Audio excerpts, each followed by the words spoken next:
And hello there, Gundam fans and folks. This is Mixed Wars, and welcome to one episode of Mixed Wars Unboxings. And right now, what I have here is the most waited for the HGAC or HGA After Colony line, yes, also known as the Wing Gundam line.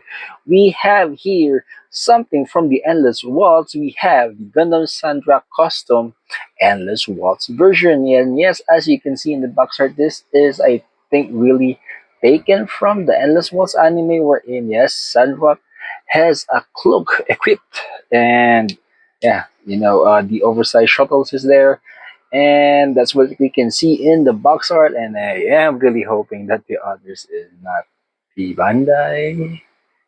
I think they were not. Yeah, I think the Pin Bandais were only in the season 2. So I'm hoping they should release more of this one. Anyways, I am still waiting for for me, honestly, I'm still waiting for the HGAC Epion, but also not just Epion, I think also Talese. Okay.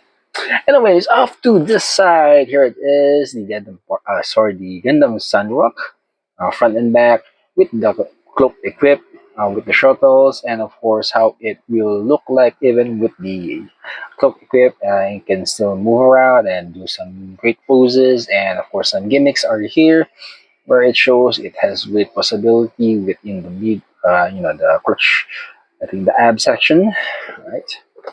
Off to the other side, here it is, information about the Gundam Sunrock Custom under the Endless Waltz.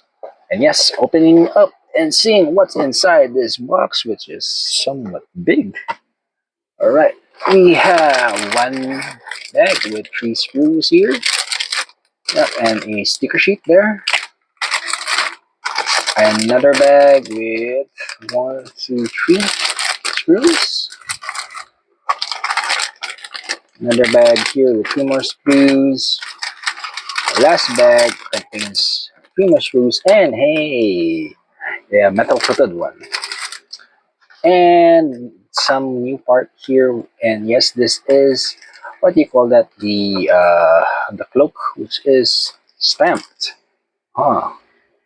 Pretty cool, huh? Because it's not, not leather or anything, or not a cloth, but to me, it seems like it's a plastic, but stamped with some patterns. And of course, it is the instruction manual.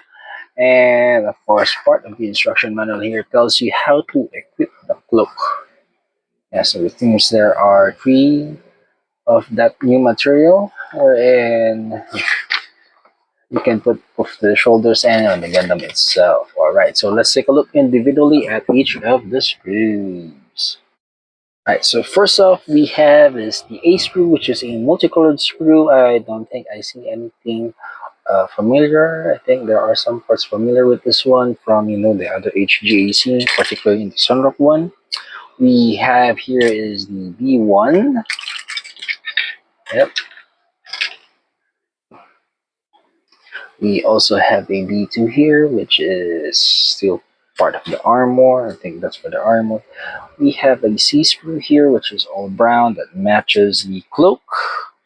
We have a D1. I'm not sure if this is familiar with other Sunrock parts from the previous GAC. I think it does. Same with the D2 here. And we have an E1 in our new part. And this is definitely new, the E2, which is adapting the new colors of Sunrock. F, I think, is definitely a new sprue, I guess.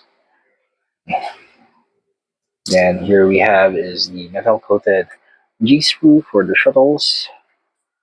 Then we have the G sprue here also, which is clear lead plastic for the effects. And this is definitely new, which is a W sprue for the other parts and internal gimmicks of the Sunrock.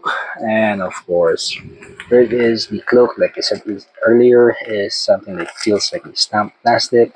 I won't be opening it up until I assemble it.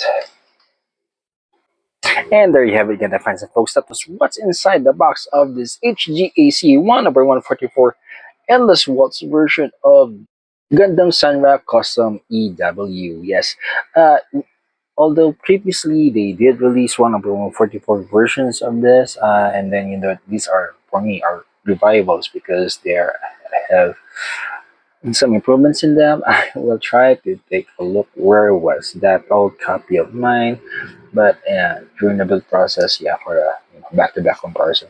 Anyways, this is Mixor saying if you are new to the channel, please consider subscribing, leaving a like during the video, sharing, commenting, and until next time, see you and thank you.